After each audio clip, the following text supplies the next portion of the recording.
how do you think you're going to be able to bring what you've accomplished in England to the MLS, being that, yes, we're playing soccer, but it is a very different league, and you're kind of playing for things that are a little bit different. Like, you're not fighting for relegation, you're not fighting for a Champions League. What do you think you can bring to the team?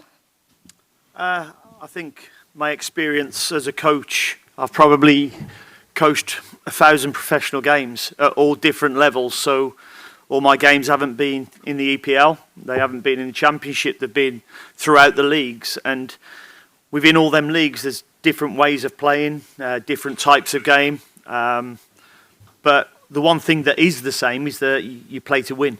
And that's the thing that I will bring to certainly Charlotte FC. To the left. Hi, Dean. Simon Evans, AFP. Hiya. Hiya. There are some really different things, though, in MLS, aren't there? The way that you put together your squad, the transfer market's very, very different from how it is in Europe. Have you had to do a sort of crash course a little bit, or were you, with the time that you've spent in the Carolinas, were you fairly up to speed on all the rules and regulations that you face building a roster? No, and I've just travelled here with Wilf, and he still doesn't know all the rules and regulations at the moment, so it's something that I've definitely had a crash course on, and I'll continue to learn as I go. Under 22 initiatives, GAM, TAM, designated players, yeah, I'm having a crash course and learning very quickly. So, but, you know, the head coach's role is to improve players. You know, the front office and the sporting directors, that's their job, to bring in the players and organise the budgets. So my job is to improve players and make sure, you know, I improve the team by doing that. Stay to the left. Hi, Bob Williams from The Sun. There was a previous head coach in North Carolina by the name of Dean Smith. I was just wondering how much you know about him, and has there been any confusion or amusement of the fact that you're there, you know, with the same name? I think there's definitely, I definitely knew about him. You know, I think my children who are grown up now would often Google my name, and, you know, it would come up Dean Smith, the American basketball coach. And I said in a previous press conference, if I'm half as successful as he has been at Charlotte FC, then I'll have done a good job. Stay to the left with Jonathan. Thanks. Jonathan Tannenmuller from the Philadelphia Inquirer.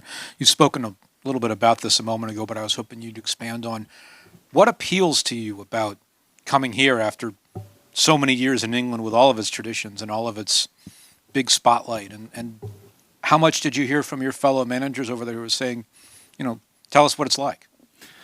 I'm actually excited because it's different for me. It's going to be a challenge, and I like a challenge. And I felt by coming here, the league is improving year on, year out. You know, last year was probably one of the best years it's ever had, and the improvement is getting bigger. There's a World Cup here in a couple of years, and I felt it was time for me to have that challenge. The league in general now, I think the average age of players is younger.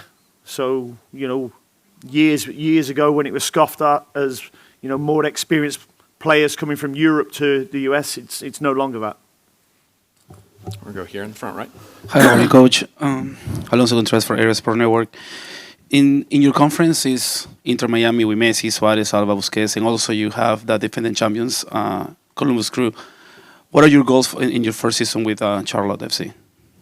My goals are to finish as high as we can. I don't think any owner or sporting director will hire a coach who says he's come to finish third, fourth, fifth. You know, our job is to try and win as many games as we can, finish as high as we can. And the way I look at the league of the MLS, it's almost like you try and win a championship and then you try and win a World Cup because it goes to a playoff straight after. So, you know, that's what we're going to attempt to do. We're going to Henry here and then Steve. Henry Bushnell from Yahoo Sports. Appreciate your time, Dean.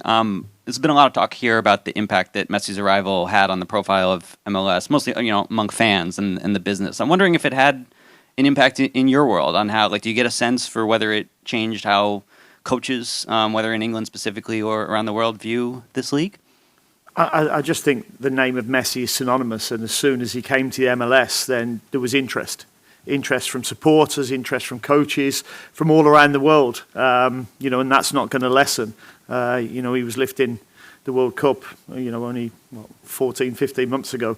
So, you know, it was a big coup for the league, and it's certainly, I think, changed everybody's aspect on the MLS now. Go, Steve, and then we'll do two more at the back of the room. Hi, Dean. Steve Hi. Goff from the Washington Post.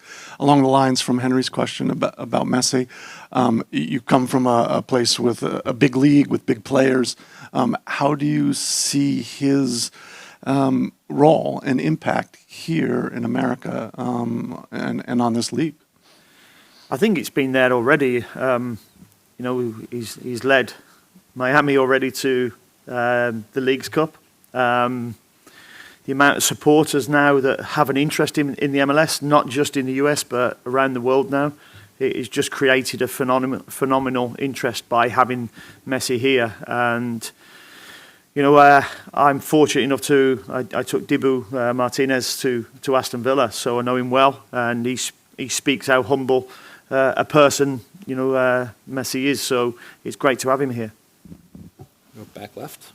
Daniel Feuerstein, just curious, what piqued your interest to go to Charlotte? And at the same time, now that you'll be here, obviously there'll be some long distance traveling when you face Western Conference clubs. How is that going to be for your first experience on that? It's not quite Norwich City where we used to fly a lot, but, you know, it was only a 50-minute flight usually. But no, it's going to be different. I know the Carolinas, obviously, because my son's been there for 6 years. So I've got to know the Carolinas very well. It's a part of America that we really like. But travel comes with it. You know, in the UK, it was travelling on buses to games for 3 or 4 hours. This is now, you know, airtime because of the vastness of the country. And it's something that, you know, I will have to adapt to. And I've already spoken to my coaches about I will have to lean on them, you know, for their experience and knowledge of, you know, what it takes in this league with the travel. And we follow up. Hi, Dean. Tim Reynolds with the Associated Press. To follow up on the Messi and follow up on the Messi that followed that question. It was talked about here in Miami for so long, the rumor, he's coming. When it actually became reality, were you surprised that the day finally came that not just a player of that ilk, but that player said, I'm going to the States, I'm going to MLS. Were you surprised that day came? No, I wasn't, to be honest. I don't think the move to PSG went as everybody wanted it to be. And it felt like he wanted something new, and he saw that, you know, the MLS now as a growing league and one that he could help grow even further.